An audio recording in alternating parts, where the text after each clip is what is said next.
Чугунная печь-камин Firebird Dingo 5 киловатт.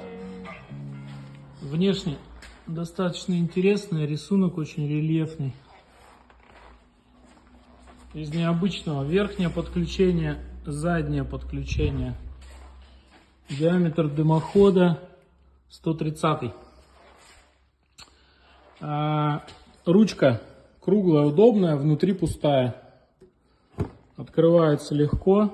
Здесь механизм тоже достаточно интересный, вроде выглядит надежно. Стекло с закруглениями. Аккуратненько все сделано, закруглено, скруглено. Шнур, крепежи, все присутствует. Из необычного внутри футировка вермикулитом, дымовой зуб из вермикулита. Сверху дополнительно еще чугунный. Вот здесь вот видно, я заглянул. Вот такого, наверное, вообще никто не видел. Зольный ящик лежит сверху на двух вермикулитовых плитах. Тоже получается нижняя часть, что ли, греться не должна. Ну, то есть с технической точки зрения достаточно грамотно сделано.